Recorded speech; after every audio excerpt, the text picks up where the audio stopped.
So if you've joined us live, I just want to let you know what's going to happen for the next few minutes. We're trying to do two mediums or two methods today to do this online Bible study. This is the study of Job. If you want to get your Bible and have it in front of you, we're going to start to a little background of Job, and then we're going to read and discuss. At the same time that I'm doing this live stream, which some of you will be on, I'm going to be conducting a Zoom meeting, which I'm now going to open, so that there will be some conversation. I don't know how much. We're going to see what happens. I have, the full range of my medium here. I don't see that I'm online yet from, yep, there I am. Okay, so I know the live channel is on. Realizing I'm going to have to turn the volume down on it because otherwise the time delay is annoying. And so I'm gonna go into the meeting now and see who's there. And we got about 7 minutes, so it'll give some time for people who don't know how to sign in to get set up. And then we'll try this adventure. We'll be doing our COVID-19 Bible study. All right. I'm here. I don't know who else is here. Hi, Barbara.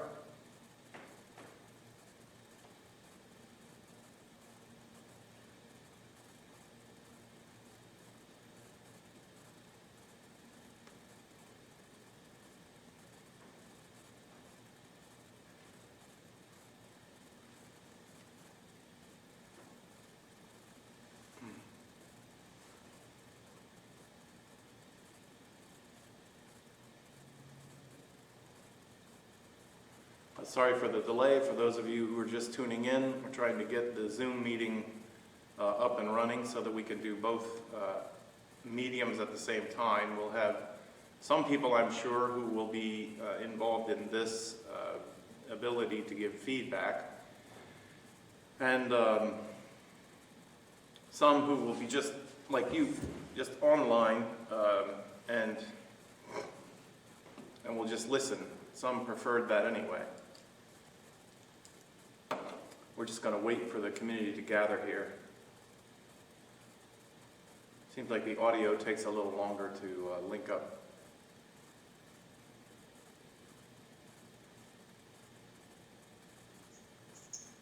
Hello? Hello? Okay, all I have is iPhone 3. Who's that? That's me. Listen. Oh, hi. Hi, how are you? I'm at work, so I may have to phone breaks. How are you? I'm doing well. This is a big adventure. I've got this Zoom meeting going along, and also I'm live streaming at the same time, so we'll see. This is big for me because I never did a Zoom before, so you're lucky I found it. Yeah. So did you turn your video off? I'm on my iPhone, and I had to download the app. Okay. That's how I got it. All right. I have to forward this because I have a phone. Okay. So for right now, we won't see you, I think, but we can hear you and you can. Can I help you?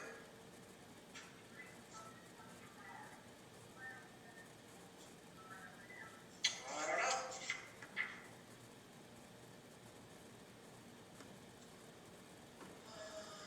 Let me see. Where's one for you?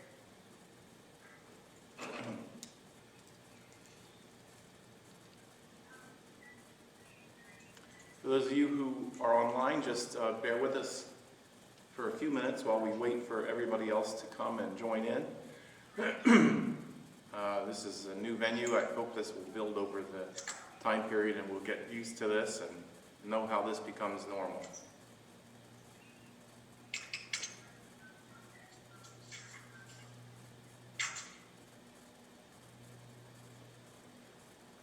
Hey, Linda.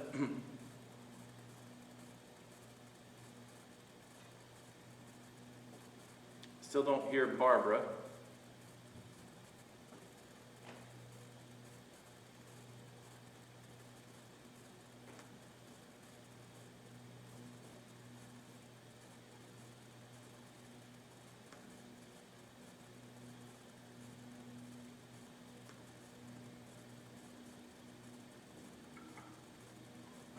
Hey, Linda. Linda, can you hear me? Hi, Barbara. Hello. Hi. So it'll be a few minutes, I think, till everybody chimes in. Okay. We had Linda Durrani on here, but I don't know where she went.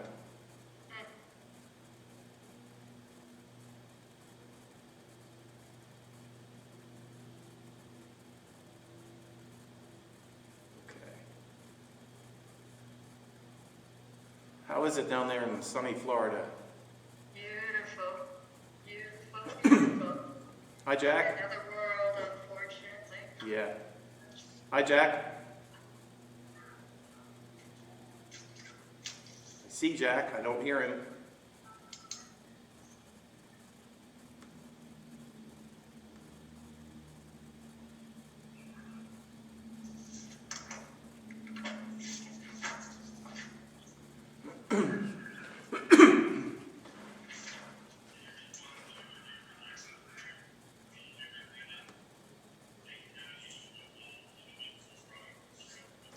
Here's Linda. Oh, sorry. I didn't know that's what I had to do. Well, that's all right. I can do it just by invite. So what I want to tell you, Linda, if you look at the bottom of your screen, there's a place where you can mute. All right. I have to look. Hold on. You're still, I'm still waiting for this to.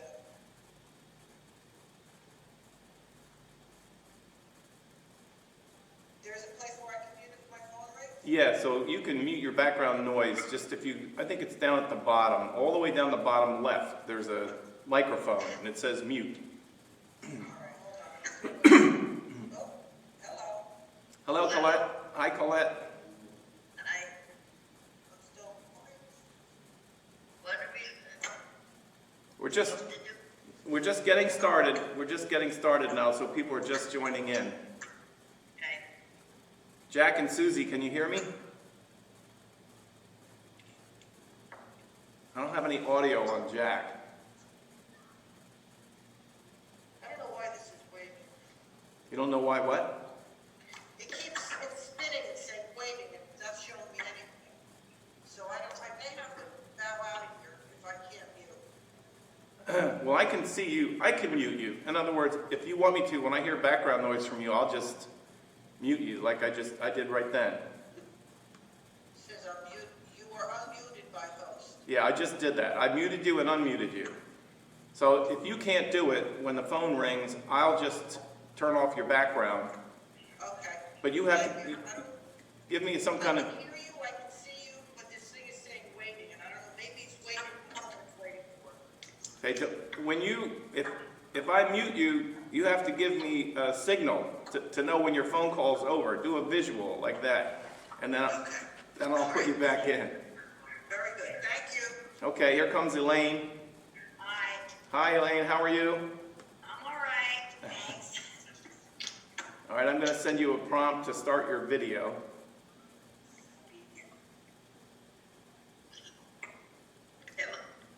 See you? Can you see me? No. Oh. Then take your up at the take your cursor and go over to the right, or tell it at the top that you want to see the panorama view. There's an option at the top for view. Here comes Susie.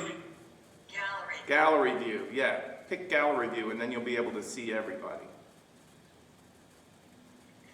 Well, I'm on my iPhone, and I don't know if that's the same. Oh, then it's just swipe left. If you're on your phone, just swipe left.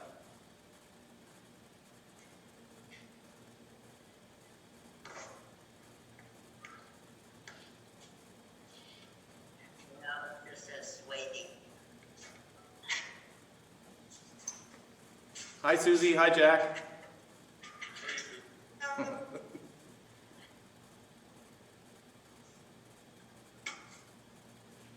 So we still have a few more that are planning to join, so we'll wait a little bit. Here comes somebody else. Oh, there comes Debbie. Hi, Debbie. Hello, how are you? Good. Nice to see you today. Colette, how are you doing? Did you get your view that you wanted? No, I just, it's, at the very top it says, video preview. I'm going to touch that and see what happens. Nothing. On the iPhone, on the iPhone, the setting. When I swiped left, it just came with a little block that says waiting, and it's going round and around. Well, it's trying to load the gallery view, but it's not loading up for you yet. Okay. You still have audio from everybody, right? Yes. Okay. I do. All right. I'm going to be talking for a minute. I'm also live streaming this, so I'm right now on the live stream because there are a lot of people that didn't want to try to do the Zoom and weren't interested in the conversation to join in. They feel technologically advanced just to be able to know how to do the live stream. So we're happy to welcome the live stream community as well.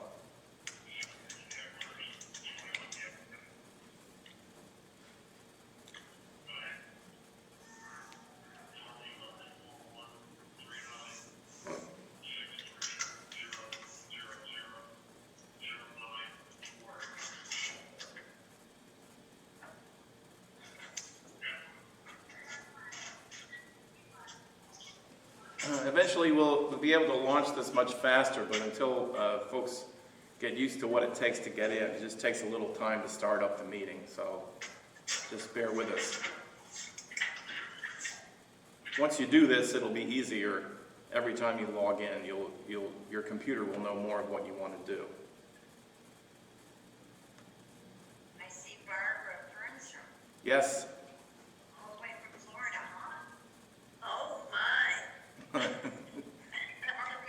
Heroes, turn your microphone on. Your microphone is muted. Whose mic is muted? Barbara's? Barbara. All right, I'll turn it off.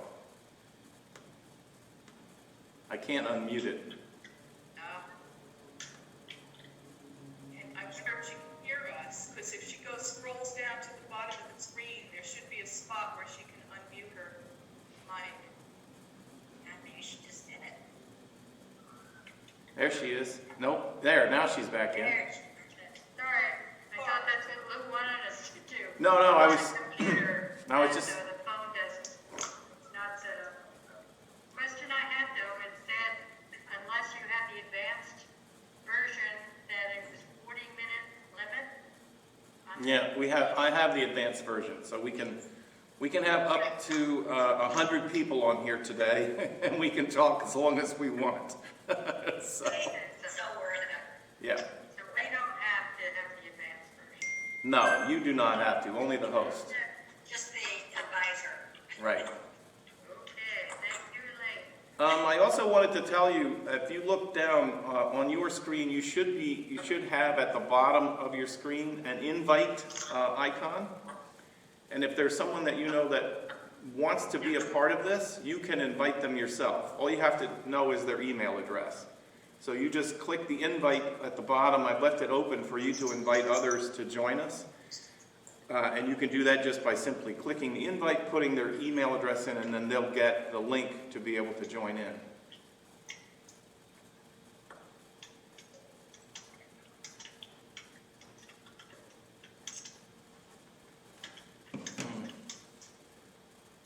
I can't see what time it is.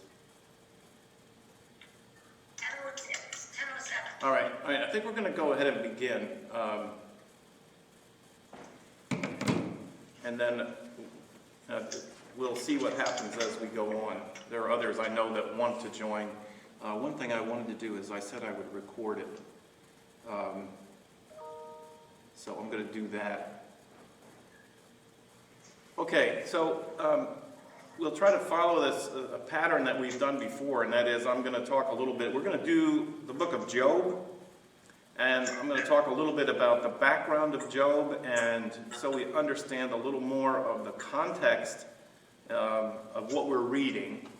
And then we're going to read a chapter, and then we can have some discussion about what's there, about what's unusual about it, and how it lands from your ideas and all the rest of that. Okay? Anybody have any questions? Any comments you want to make before we start? It's all quiet. All right. So I'm reading from the New Revised Standard Version, and I'm also reading from the New Oxford Annotated Bible, which is a kind of a collection of scholarly work across the traditions.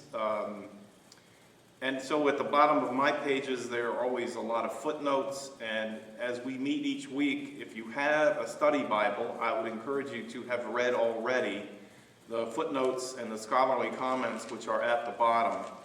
Part of what I think is it'll help you to realize that some of what I might say might be a little surprising or shocking, but I think it's always comforting to realize that there are other scholars. I'm not making this up, and I think that's kind of important along the way. A couple things for context. The book of Job is, the author of Job is undeclared. It is not written by Job, it's about Job, and there is no claim in the text as to who wrote it. It's anonymous. Also, its date of origin is unknown. The scholars will tell you that it is the oldest book of the Bible. And what I mean by that is, in the context of things, this book, both the oldest manuscript we have, originally the Bible did not circulate as one book, it circulated as available manuscripts held in importance among religious and faith communities. The book of Job is the oldest. It is not dated in its writing. If you think about like how many of the New Testament writers wrote, it was important to them to tell you when they were writing. So they would say, in the 5th year when Tiberius was governor of Rome, there are no time dating references in Job. It is not that kind of writing. At least a third of the book is poetry.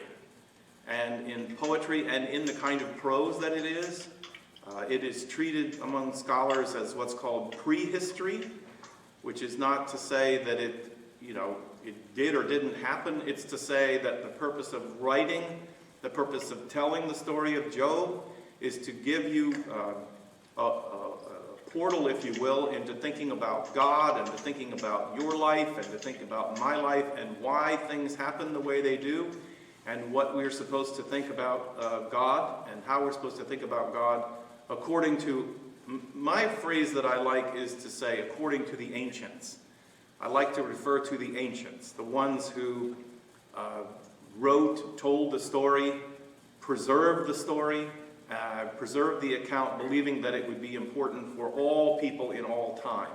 And that's kind of the context in which Job comes to us. Any question? Do you have any questions about what I've told you about that? I'll pause for a minute. If the Bible were chronological, and by the way, you can go to the bookstore and you can buy a chronological Bible. But a chronological Bible means, in terms of the age of the oldest manuscript we have and the age of its proclaimed date, if it was a chronological Bible, Job would be the first book of the Bible. And that causes a little reorientation for a lot of people who have carried the Bible around with the assumption that it's composed in the same kind of rules that historical books or other books might be composed. It's the first. It's the first book, and it rises to the kind of wisdom of the elders that is included in Genesis, at least in the prologue and the first parts of Genesis. All right, we got through that part, so let's start then with the reading. Does somebody want to read so you don't have to hear my voice all the time?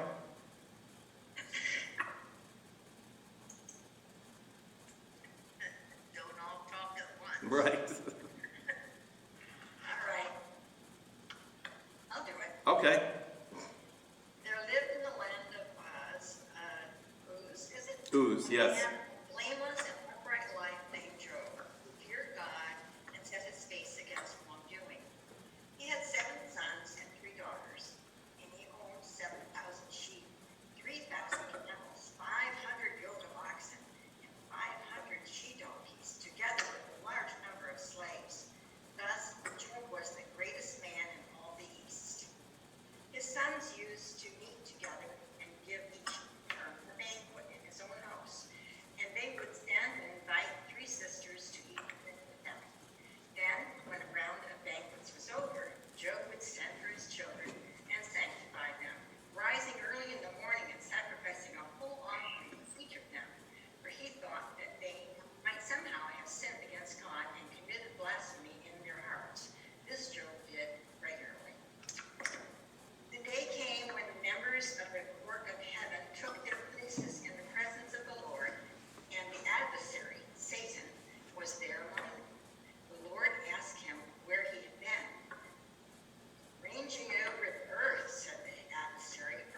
Okay.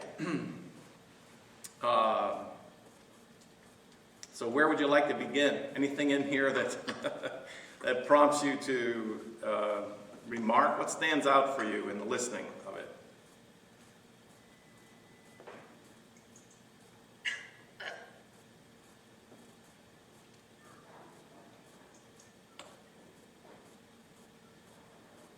Oh, they have the faith like Job. Yes. Well, especially if, I try to prime the pump a little bit with, I noticed in your translation, Elaine, they were careful. At least once they called this adversary Satan and then went on just to change the name back to adversary. The tempter, there's a lot of theology here. I don't think it's beyond us. I think it's accessible. By theology, I mean there's a lot of strange relationship between God and adversarial experiences that come along and test us in our lives. As a foundation, some of you have been listening to my mantras in the Bible study. I keep continuing to insist that you remember that the theology of the wisdoms did not include the devil. It did not include the devil. The devil was never a part of their way of thinking. That there was a lot of Greek and Roman influence in our 2020 way of looking at life and the world and afterlife and the heavens and all that. And I don't try to make a stand to say what you should believe, but my subtitle of my life is Give the Bible a Chance to Speak for Itself. Let it speak for itself. And when it speaks for itself, it reveals here in Job, in this ancient text, some things that should give us some pause. The first of which, if you notice, there's a council among the gods. There is a council among the gods. And what I want to say to you about that is that it's true that the remnant or the surviving teachings of Christian doctrine emphasize that monotheism is the way to go. There's only one God. This has been a hallmark of understanding how we are distinguished from some other religions of the world. But in the ancient text of Job, it tickles our uncomfortableness a little bit that God is sitting in council. And your translations may say different things. Mine actually says heavenly beings. Some translations wincing a little bit on the concepts. We'll talk about angels. God is sitting with God's angels.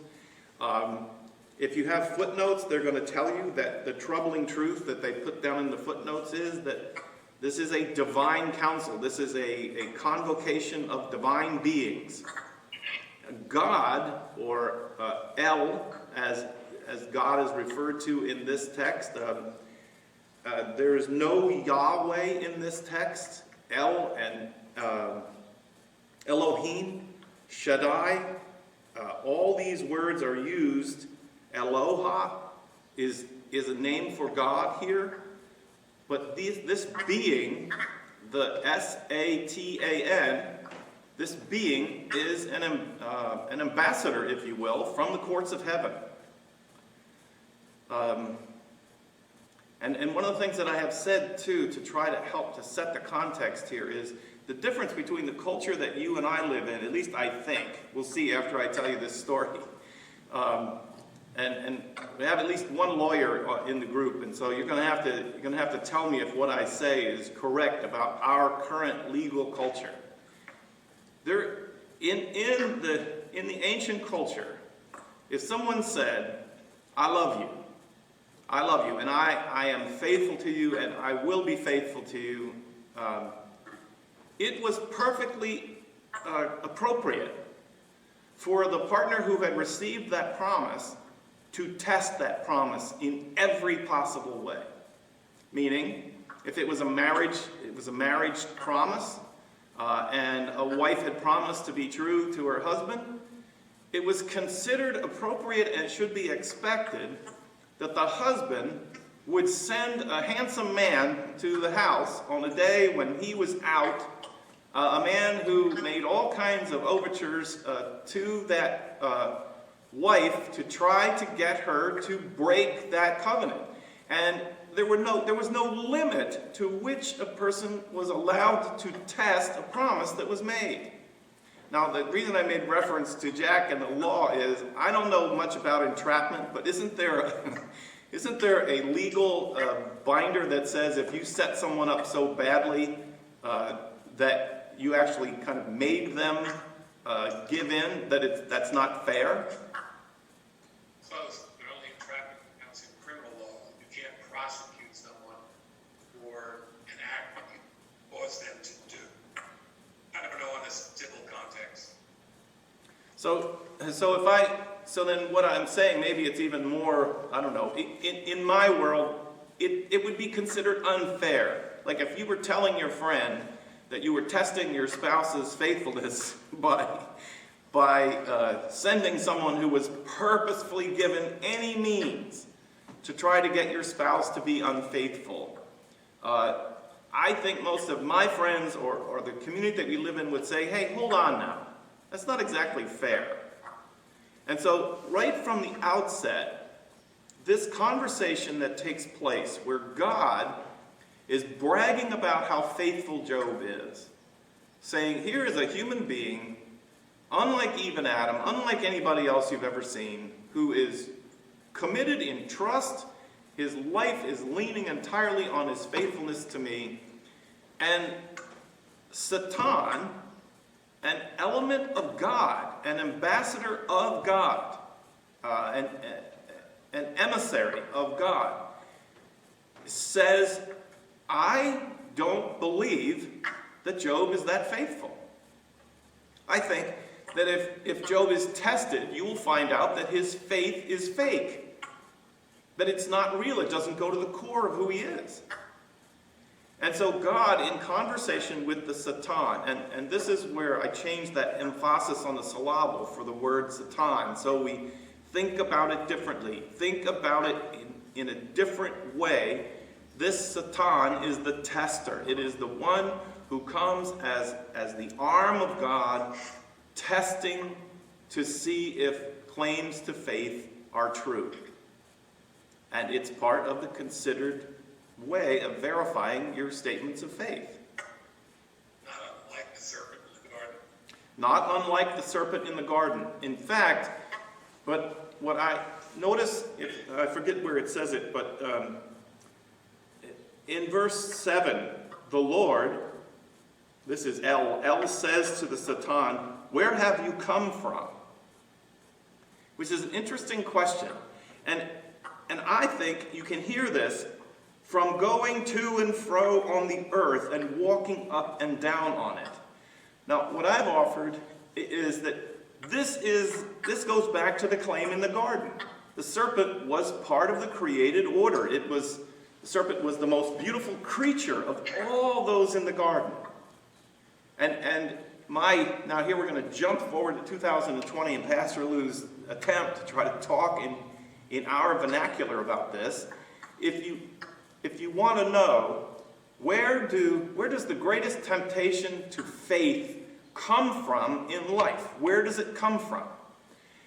My translation of this is, it comes from living life. It comes from living life on life's terms. You will find in life the greatest trial to faith. And it will come at you from ways you might expect. It will come at you from ways you might not expect. It comes to and fro on the earth, up and down. It is built into the very nature of life on life's terms. It tests your faith. The way life is, it tests our faith. So to go back to the garden, God, here or hell, doesn't say, he particularly asks Satan, where have you been? It's like when God says to Adam, he knows where he is. Yeah. He says, Adam, where are you? Yeah, there's this strange dialogue of, again, I think it's difficult to hear the Bible speak for itself because more often we hear the traditions of how it's been interpreted. We hear who God is supposed to be and then use that to interpret the ancient texts. I think that the ancient writers, the ancient believers, were more willing to embrace a God who had some limits, a God who needed to know, a God who needed our side of the relationship in order to understand.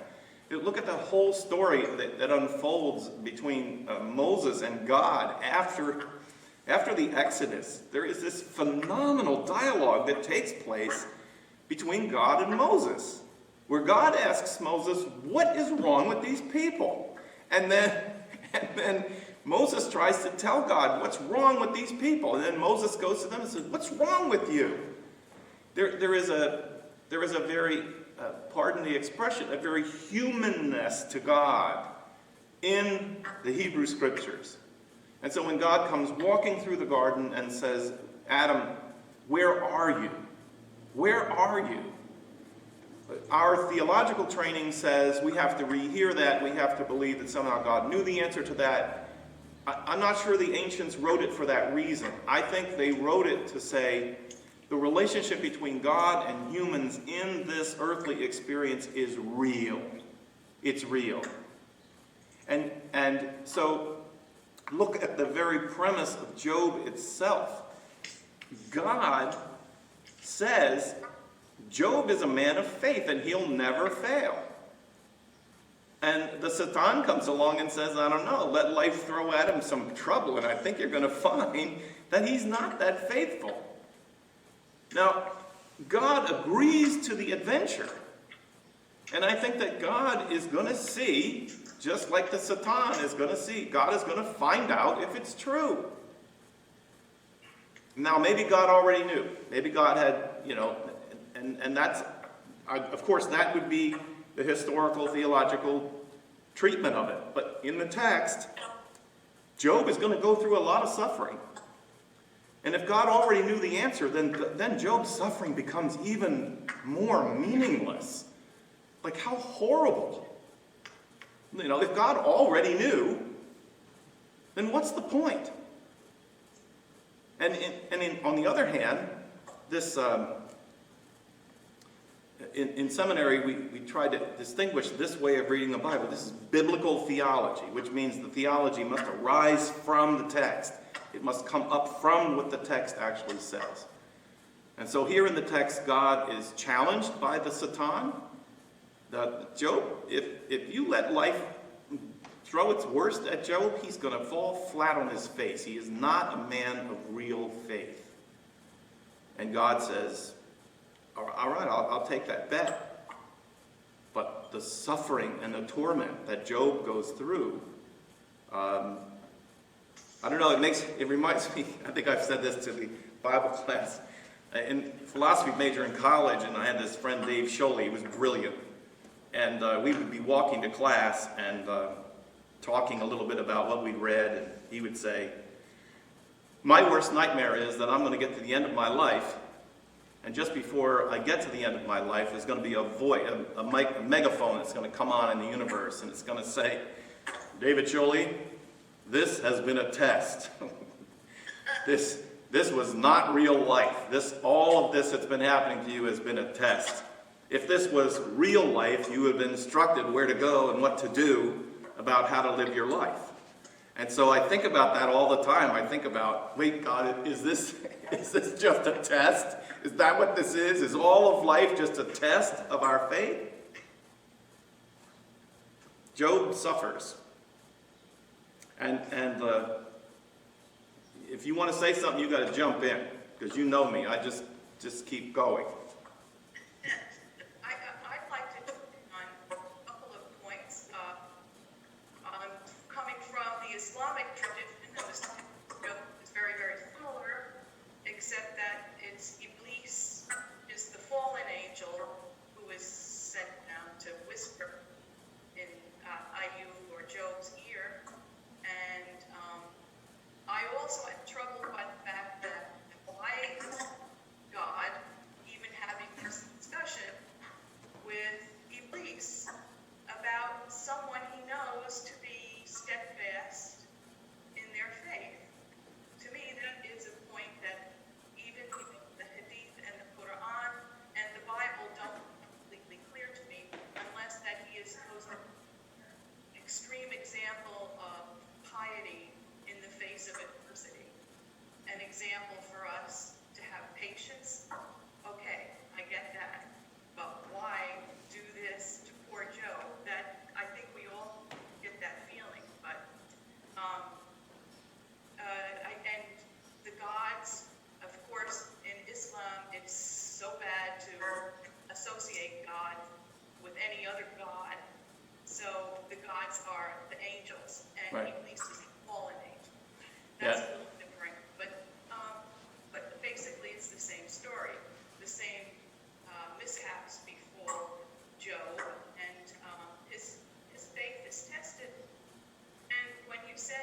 So let me, yeah. My faith lets me believe that all the time. Suffering is very real to me. It's very visceral, of course. And sometimes you get angry.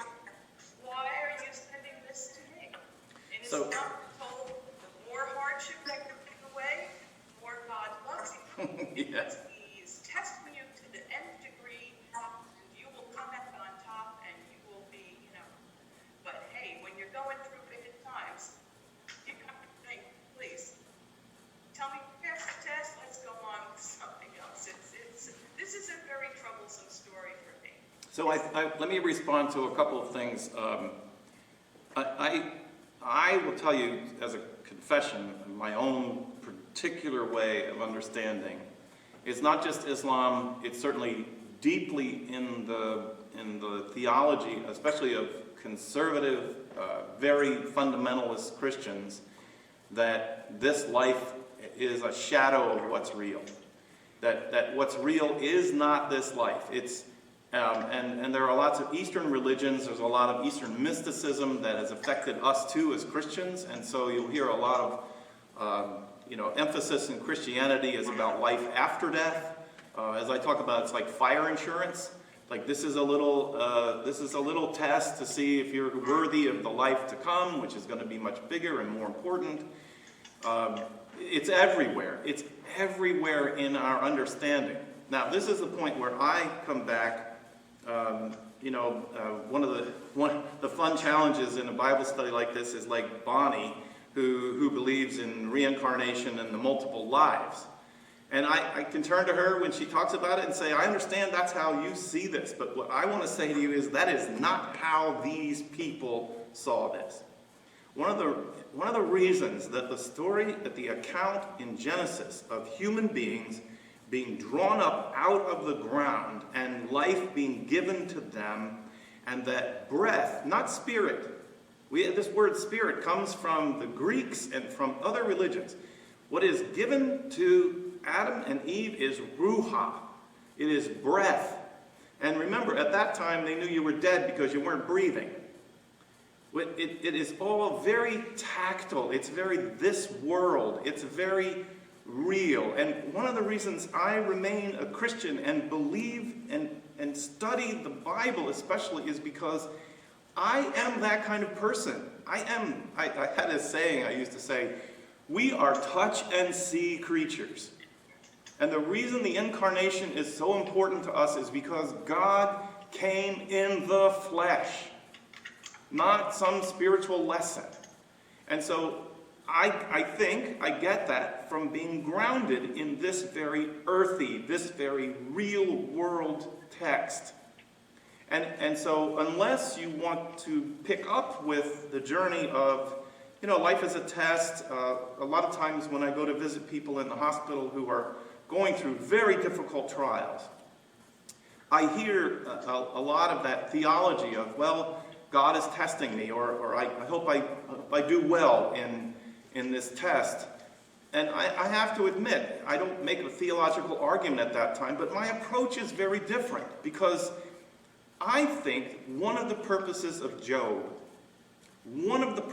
how it functioned in the ancient community up until Jesus, you hear how Jesus will get into this discussion, is that it was important to know that suffering does not come into your life because you've done something wrong. That is the theological pillar of Job. That is its greatest claim. I made reference yesterday to my good friends, my Jewish neighbors, who talked to me 10 feet apart in the front lawn of the church the other day and wanted to know if I believed that God was bringing this pandemic virus in order to punish us or to teach us a lesson. And I just said, no, I don't. You asked me what I believe. No, I don't. I want to say life happens. Viruses happen. They happen. Look at Job. The neighbors come charging down out of the hills and take all of his sheep, and they kill all of his shepherds. His house falls down on his children and kills them. The temptation in our rational cause and effect minds leads us to insert a theology into the world that I believe, it's certainly not 1,000%, but in a very consistent way, if you read and continue to read through in the Bible, you will find that that is not how God relates to us as understood by the community of faith. I'll be quiet for a minute, see what you want to say about that. Rabbi Kushner wrote a book that sums up just what you said. The good things about having the good people. Yeah, and in some ways, some of the traditions of the Jewish people are full of this. I mean, they are built on this foundation, and you can imagine anyone who made it through the Holocaust and still had faith. A lot of Jewish people did not survive with their faith through the Holocaust. But those who survived with their faith through the Holocaust reject entirely, systematically, that you can look at the Holocaust and say, oh, well, you know, look what God did. It's an abomination to their way of understanding God. And there are also Jewish rabbis who go in differently, and they say we have to go look to see what God was trying to teach us by committing the Holocaust, by bringing it in our lives. That assumes that there's some meaning to,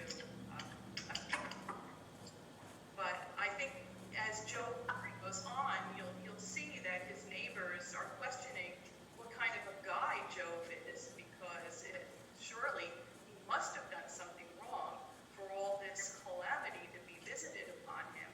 And I think that's, like you said, that's part of the learning curve of this story, is that you could be the best human on earth and still have bad things happen to you. It's just what life is. And it's that way, this biblical story, and it's that way in Islam.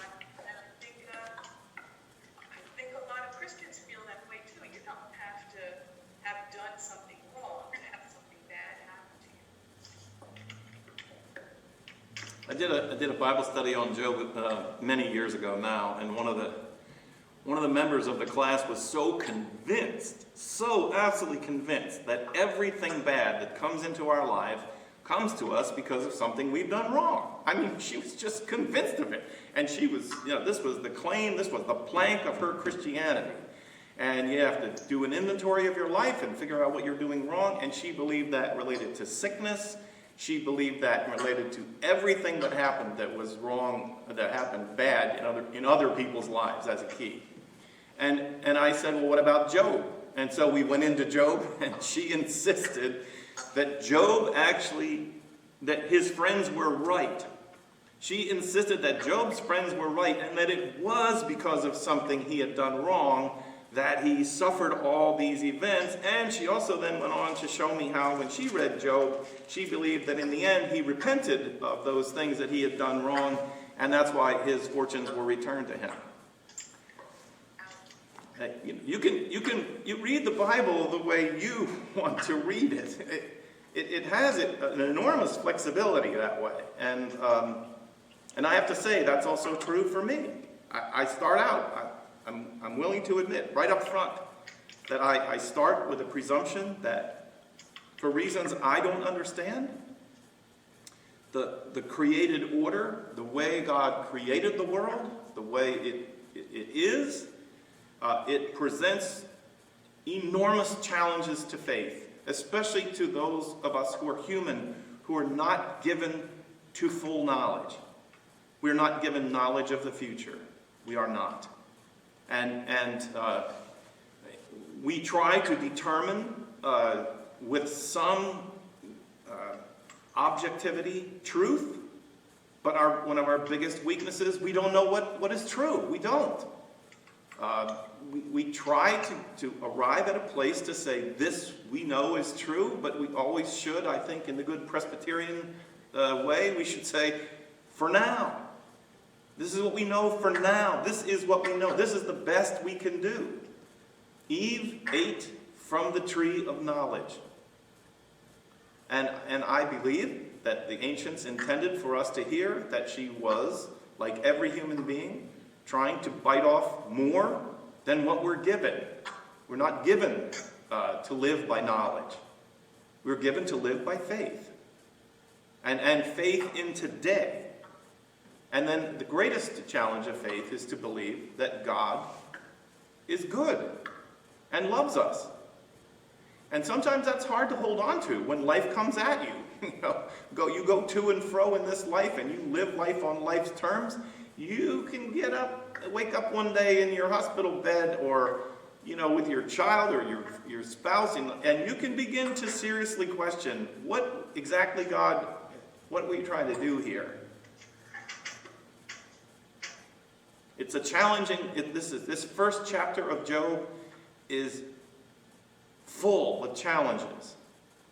But to me, in the end, what it's trying to affirm is that you're supposed to know this whole sequence that happens to Job. You have the God's eye view, if you will. You know something Job doesn't know. You know absolutely, because the narrator told you, that Job was a good man. He was good. He was righteous. And so, as you watch all these calamities befall him, to me, there's supposed to be a guardrail that is going up in our lives as the readers, where we are willing to embrace, the mantras of the 12-step movement are, you'll have this. You will have this. Our drug-addicted culture is trying to find another way of coping with life. We can't cope. We can't deal with the pain. Job himself has difficulty dealing with the pain of life. He does not falter in his faith, but the pain that he goes through is intense. And in a culture that provides alternative ways of coping, we are using them. Some of us to our own demise. And when you get into the recovery movements, the place where, food addiction and alcohol addiction and drug addiction, you look at what are the steps of the 12-step movements, everything that the 12-step movement is teaching people is to back up as much as you can and try, with the support of others who will not blame you, who will not accuse you, but just try to help you to cope. You'll have this. That's the profound wisdom of the 12-step movement. You'll have this. And learning to accept it. Learning to accept, not try to think it through to a point where you go, now I understand why I got cancer.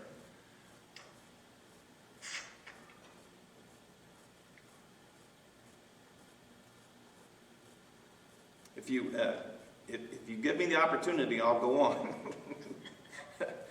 I really feel like Job, in his last statement, is basically saying, I accept. Naked I came, naked I leave. I love that phrase, right? I do too. Yeah, And at the very beginning it says that he's the greatest man in all the East. And I think it's very clear that he appreciated all that he had had. He was, not. It sounds to me, with that phrase of naked I came and naked I shall return, that he realized that those are all things that he had, but held on to them loosely. That wasn't really the core of who he was. Right. Yeah, as Jesus recommends in his advice for a spiritual life is to hold loosely what you have. Hold on to it lightly. And it's not that he wasn't appreciative of what he had. The opposite of that. But to hold it lightly, because it comes easily and it also goes easily. And being the greatest in the East, I don't have the sense from what he is saying that, he felt like he deserved that. That was just... Yeah. There's two things I want to say to you, and we'll come back to it over and over again in the book of Job, but there's I told you the foundational principle of Job itself was to give you the hedge of defense against those who are convinced that if hardship and calamity comes into your life, it's because you've done something wrong. The inverse of that is also true, and Jesus is the one who picks it up. That if you have good things going on in your life, it does not mean that you have not grieved the heart of God. In Jesus' time, the Sadducees and the Pharisees were the wealthy people. The people who ran the religious community were the wealthy. And they argued that they should be the leaders because they were wealthy. Because wealth was a sign of God's pleasure in their lives. And Job, even back from the ancient wisdom, Job chips away at that foundation. And if you want to hear it expressed beautifully, read the Song of Mary when the angel appears to Mary and says, "You shall be the one who births the presence of God on the earth." And Mary says, "Oh, look at this.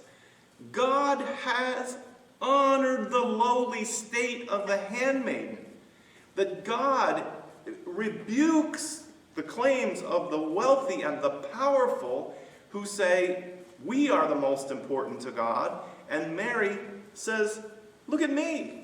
I'm a do-nothing little girl from a do-nothing little town, and God has chosen through the least of us to accomplish the greatest things in life. This is a rebuke.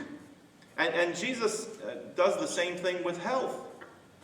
He takes both legs of it out. They see the man who was born blind, and they say to him, who sinned, this man or his mother?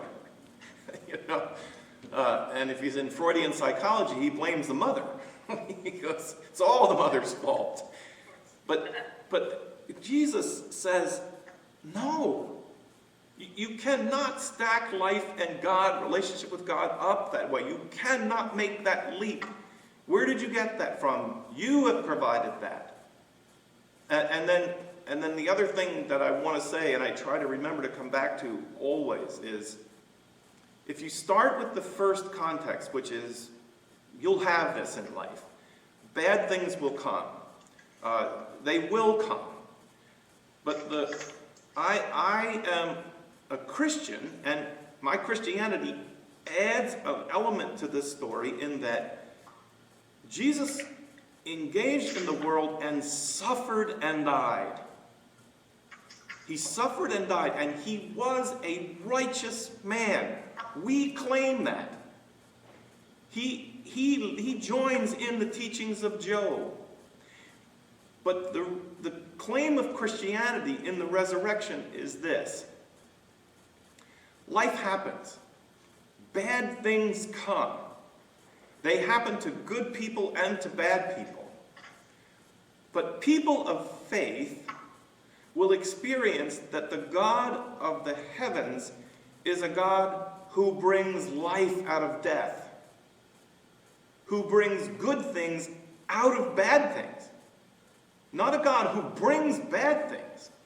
That's philosophical meandering that leads to nowhere.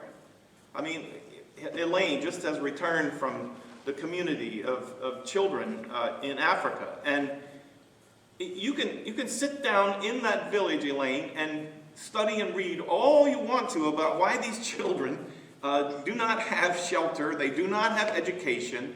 You can ask the questions of why, right? You could do that. I mean, certainly the context of suffering children especially will get you going on, why does this happen? Why does this happen? To me, Christianity looks at the day of the cross, the worst day in human history, and Christianity directs you not to the power of the brokenness or the why and the wherefore of why Jesus died on the cross, but directs you instead to the works of resurrection and of life.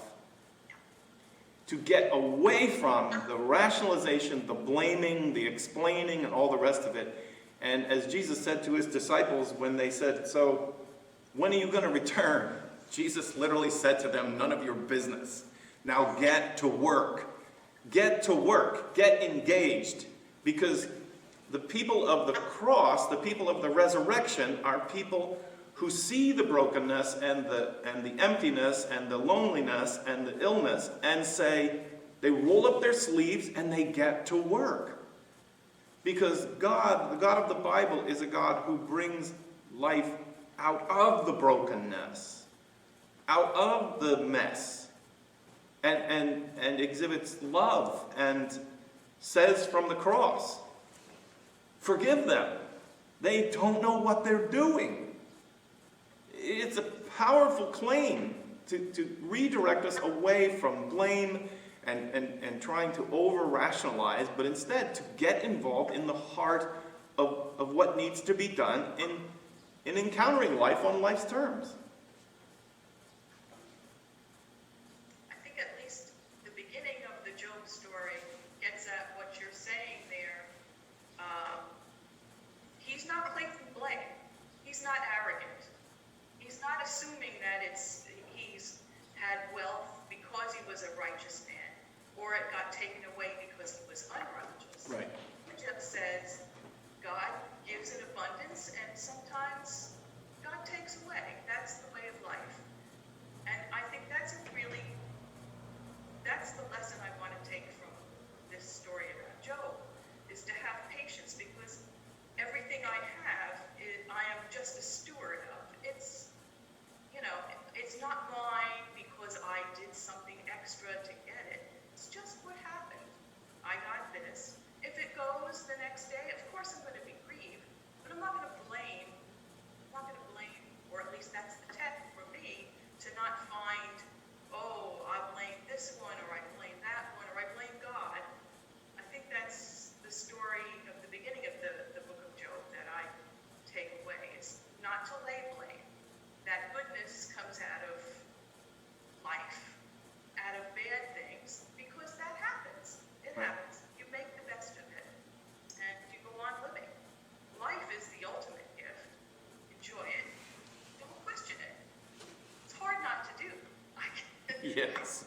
I have my moments, but, this story of Job, which I used to hate, through hearing it so many ways and so many different faith communities, I think it rings true that, God gives and God takes away. Don't be arrogant and don't question. Just go on with life.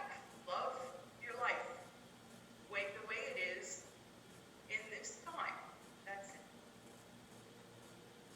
Yeah, and I think the importance of how blame, in whatever way you dress it up, how blame becomes a distraction. If you go back to the prehistory story of Eve and Adam, and you look at the first consequence of their claim, my way of saying it is that Eve sent a message to God. I cannot live my life. Even though the garden around me is beautiful and everything seems perfect, I cannot live my life without this knowledge. I cannot live this way. And she saw that it would be great, it would be a beautiful addition to all the beauty to be able to eat this fruit of the knowledge of good and evil, to know for sure whether God was good or evil.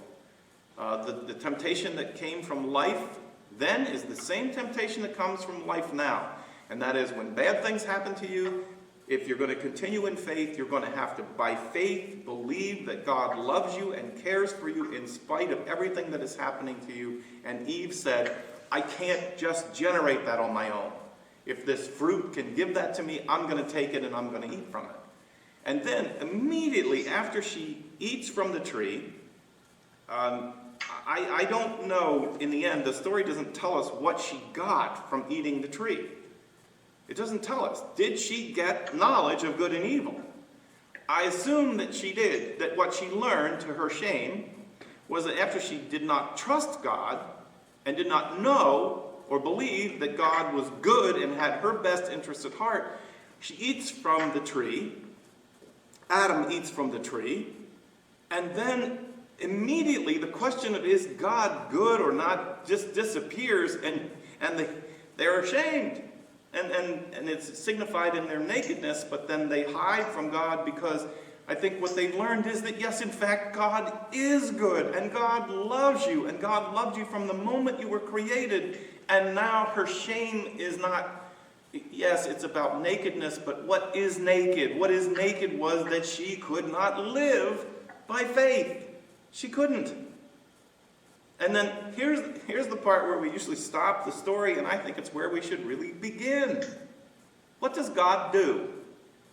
First of all, it's important to know God does not curse Adam and Eve. God curses the serpent. God curses and probably said some curse words about life and how it presents the challenges to faith. That's what the serpent did. And the serpent receives a curse and is forced to walk upon the ground. And the only other one that receives the curse is the ground itself. God's anger is expressed in the same way that you and I can express the truth of how life is. And it brought the challenge to human beings, and God does not turn on Eve and Adam for their inability to trust. And so then what happens? Beautiful, one of the most beautiful passages in Scripture is that the first consequence of God toward Eve and Adam is God makes them clothes. God helps them to cope with their sense of shame. God helps them. God engages with them and then walks with them out of the garden. You cannot go back. You can't, but we have this picture of, this is like a parent who said, if you bring drugs in his house, you're going to get out of here. and then the kids are kicked out to the street. This is not a tough love story. This is not. This is a story of a God who loves Eve and Adam. And loves them in spite of the challenges that come and for how they bear witness to the fact, I can't live this way. I can't live this way. And I think partly I hear that in the text because, I guess the greatest challenge to me to be a pastor is this commitment to walk with people through things that happen in their lives and to say, tell me how you're feeling. Tell me what's going on. I'll be with you. I'm not gonna run away. And then when people talk in honesty and they say, I don't know what God wants from me. What does God want from me? How am I supposed to live? And these are conversations that happen privately and secretly with pastors who get trusted to not turn on people and say, oh, shame on you. Why don't you have more faith? Why don't you buck up a little bit? And again, this is the test of reading the Bible is, I feel like the test for reading the Bible is that when you open it, you should be able to see life in it. It should read you. It should be able to read you as you read it. And I think some of the ways we have tried to translate this makes it too heavenly minded to be any earthly good. But these are the earthy, this story of Job is the earthiness, especially of Hebrew theology. It's not theologically sophisticated. It's not philosophically sophisticated. It's very earthy. And to me, it speaks to helping us ground our faith for whatever comes in life.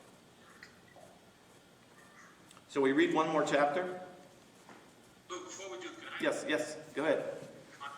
What I take away from this? Yes, please do. And it's not written, maybe it's a literary or stylistic device, but you go to the second verse, and they begin to tell you why Job is the greatest man in all the East.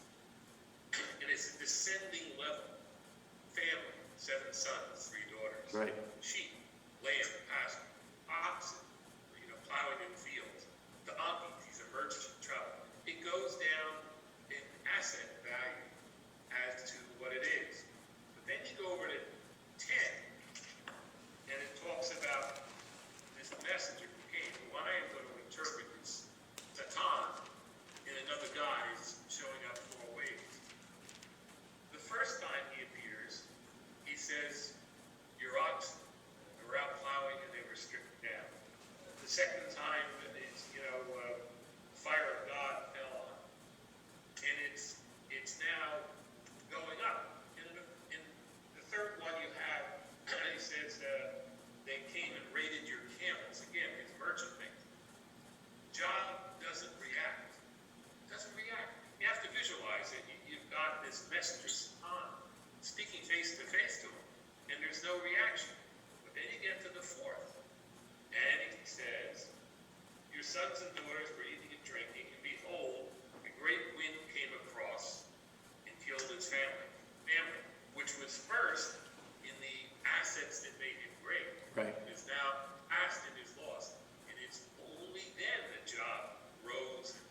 beautiful. I think that's powerful.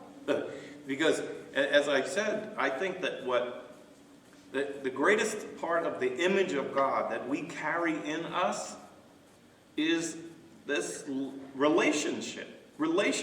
And in this case, Job's family, it's all that mattered to him. I think it's a beautiful illustration. It's great to see he doesn't even flinch. His wealth, his means of wealth, everything is gone until you strike the heart of what gives him life. One of the commentators says the fact that he has 7 sons is a literary clue to the fact that he has a perfect family, because 7 was perfect and sons were perfect. I guess 3 daughters were considered enough to have children to be able to keep the family going.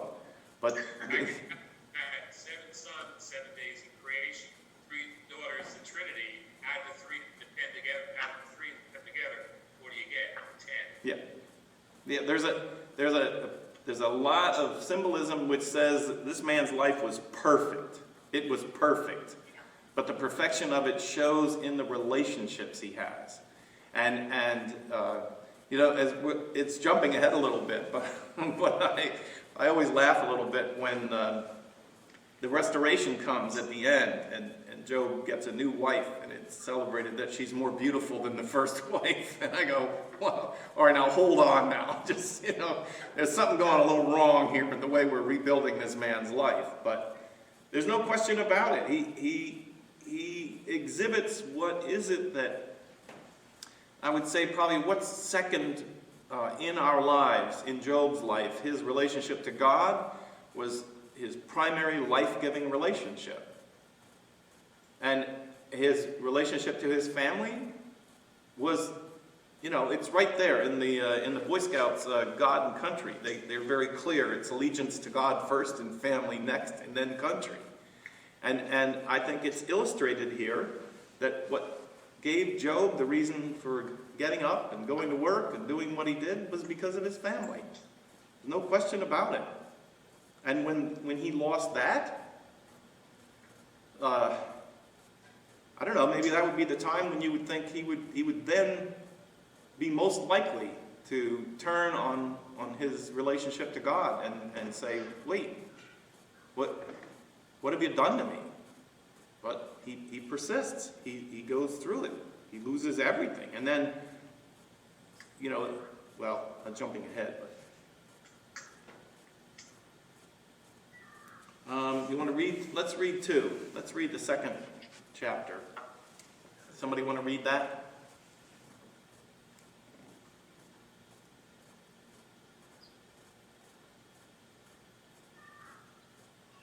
Anybody? I'm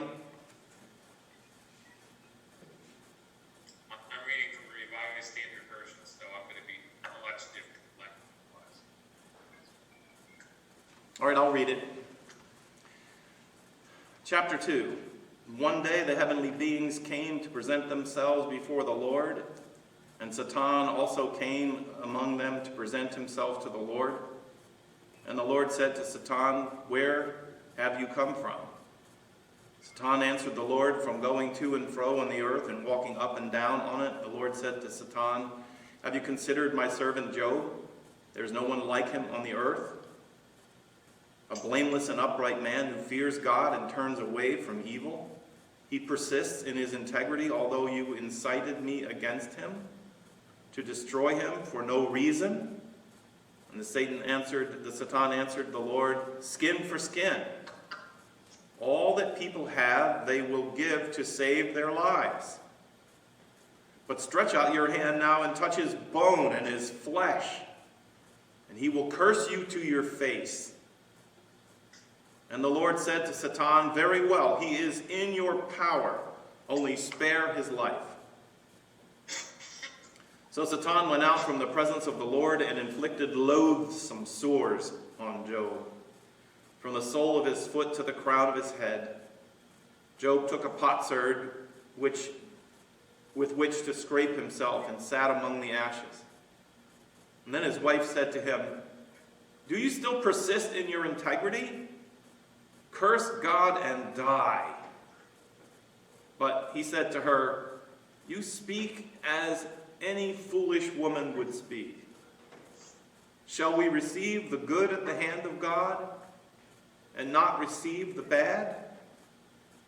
In all this, Job did not sin with his lips. Now, when Job's 3 friends heard of all these troubles that had come upon him, each of them set out from his own home. Eliphaz, the Temanite, Bildad, the Shuhite, Zophar, and the Nehamite. They met together to go and console and comfort him.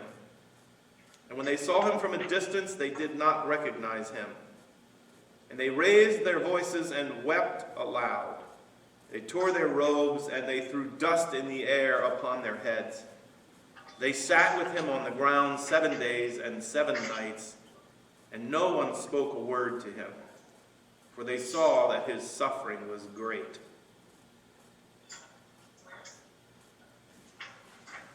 Anybody? Comments?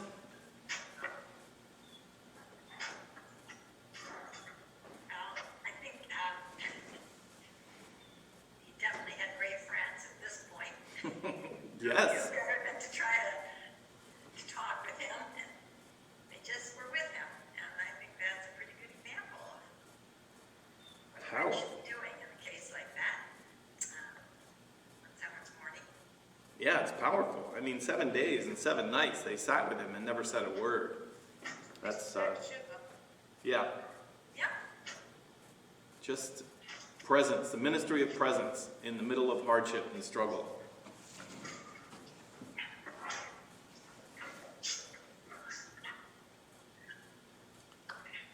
Did you pick up on what the Satan said?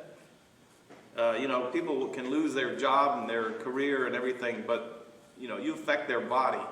You go after, you go after their body. Now you're going to see where people's faith really is. So let me add it. Let me bring physical illness to him, cause his feet to boil, and then you'll see him. He'll collapse. This is a terrible thing. This is terrible. This idea of how far God is given permission to go to test.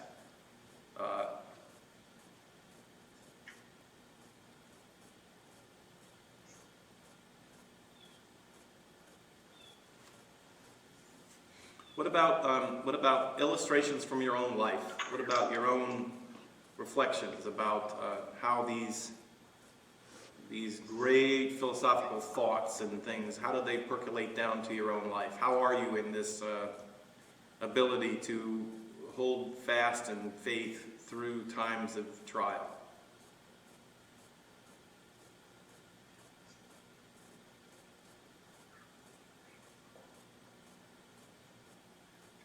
You don't know because none of you have ever had times of trial, right?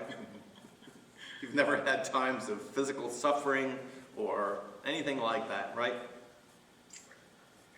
just know that with the physical, if you have a mosquito bite, it really bothers you.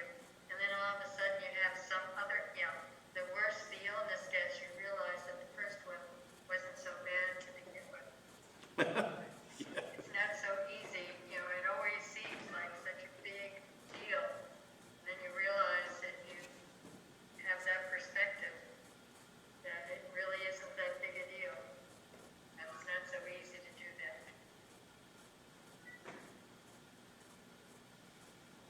I know that it's common, at least in my life, we comfort each other by trying to compare levels of suffering and say, well, either, it's not as bad as it could be for me, which is almost always true, or you do that, again, that phrase from recovery there, but by the grace of God go I, which I'm not sure is a very compassionate thing, but you just say, well, when I think about how other people are suffering in life, maybe I should just back off a little bit on my whining and complaining.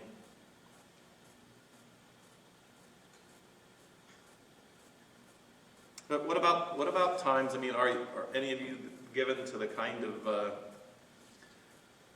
cause and effect way of thinking that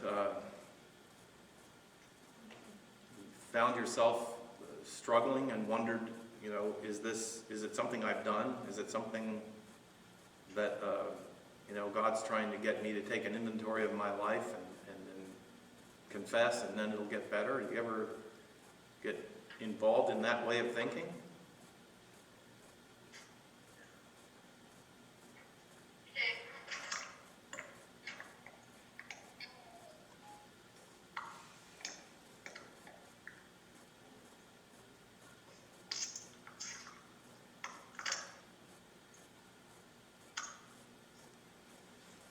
I think it's more about trying to convince others that they didn't cause this problem.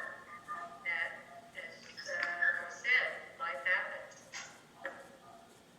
It's not something that they did that made this happen.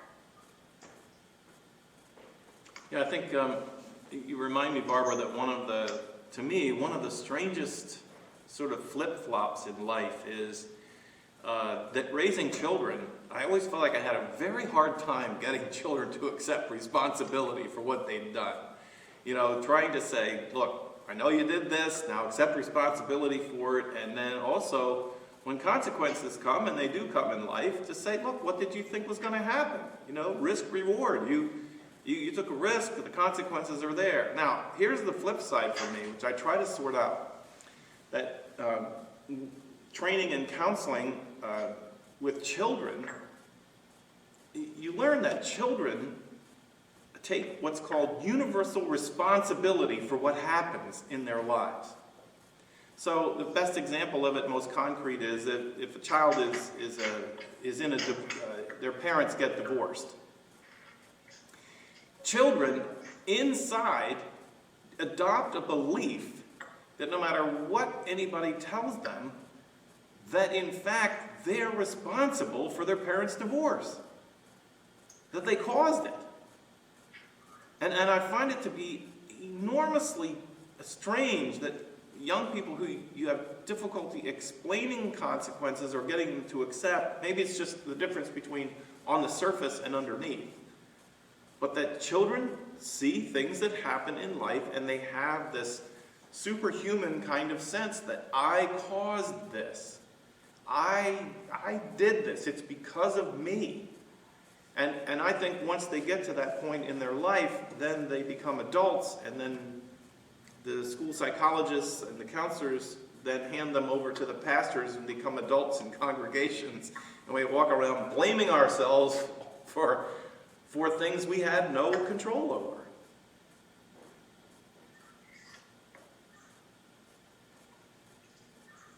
So is there a different way that we should be treating children when they do something that, asking them maybe why they did it, or explain the safety issues or whatever happened? And not to blame them, but to explain to them? So I'm glad you asked that as a question, because then I can simply go, I don't know. and I feel like, okay, I took a whack at it, I did my turn, and now I'm at the grandparent stage, and when you're the grandparent stage, anything the kid does is okay anyway. Oh, it's so adorable. That's right. Doesn't matter anymore. Don't be so hard on your kids. I don't know. So different, isn't it? Yeah, a little, very different, yes. Yeah. Yeah. Well, instead of saying, why me, when I became blind and then crippled, I have to say, why me? Say some more about that. Well, I see people who are in much worse condition, and my health is fine. I just have these 2 disabilities, but I'm functioning, so why not me? I can handle it. Yeah, I wish if you could bottle that, I'd take a few bottles of it and pass it around. Because I think when you're there, it's a blessing. when you're not there, it's hard to get there. You know, it's hard to adopt that. I always feel like that's an attitude that comes directly from God, a gift of God to be able to see things like that. Because it's not something that you can just say, well, I did this, this, and this, and then and this is how I look at it.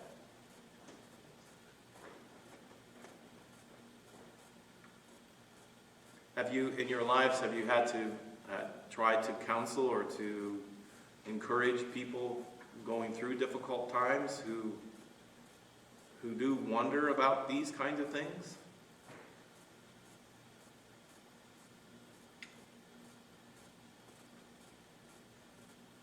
I've had a struggle with a grandson who, for about, let's see,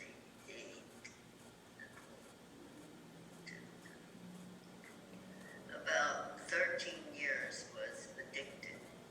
And I gave up on him, but my daughter didn't. And now he is married and has, well, had 2 jobs now because of Yeah. the coronavirus.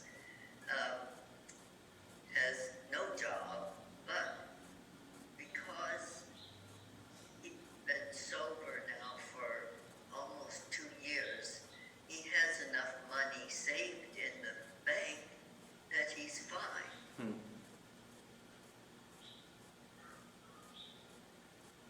Yeah, so thankfully in our lives we don't always get stuck, and we do change, we do grow. You know, there's a variety of experiences that bring it about, but people who bounce off the bottom of life sometimes come back strong and able to do sometimes what those of us who haven't experienced that kind of hardship find difficulty to do. That's the miracle of life. That's God at work. That's the resurrection to me. That's what we claim to believe in.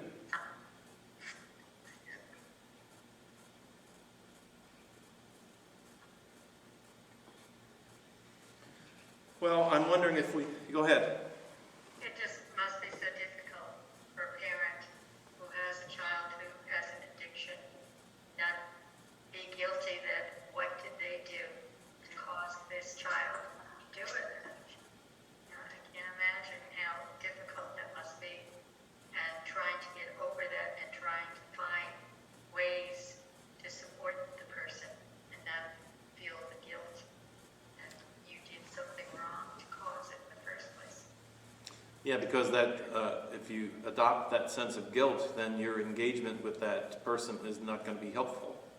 Because then you start covering the consequences and start trying to fix what they do, and that only just empowers them in the addiction.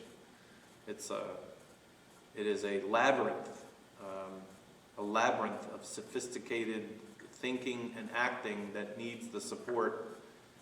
But again, what a great pathway is laid. I think, I don't have it all sorted out yet, but I think a big step in the right direction for compulsive addictive people is the understanding that many of them have a predisposed gene. It's harder for them, and I don't mean that as like, you know, cry tears for people and pity them. I just mean it's a fact. By the way, it's also passed on through generations. And some of accepting that, some of realizing that helps people to find sobriety. It helps them because they're a little bit like diabetics. You know, for a long time, you know, diabetes was untreated because people didn't want to. They thought it was something they'd done wrong, and then they hide from it, and they're shamed by it. Now the medical model of diabetes is to change the ability. We own up to it. You know, we take it on and say, yeah, this is my disease, and if I want to live, I have to learn how to treat it. I'm grateful for some of that. I think some of that too is part of the wisdom that arises out of this ancient wisdom that says, you know, just be very careful when you're talking with your friends and you're evaluating whether their struggle in their life is related to something they did, or is it just a lot in life that they're handed. it makes a big difference. Well, I think maybe we'll end for today here. I thank you for journeying in with me. This is my first attempt at a Bible study with Zoom. My daughters introduced me to this a couple of weeks ago, and we've had a few get-togethers as a family, and I think this has been wonderful. I'm glad to see you all. I hope that you're all continuing to do well and keeping safe. And so are you all okay? Yes. Yes, yep. Okay. Yep. So far, so good, huh? So far, so good. Yep. All right. What did you say? I said 1 day at a time. 1 day at a time. Sometimes half a day at a time. Yeah. It just depends on what happens the first half of the day. So, all right. Well, thank you for joining in, and we'll get back together again next week. Thank All right. Thank you. Yep. Great. Bye-bye. Yep, bye. Bye.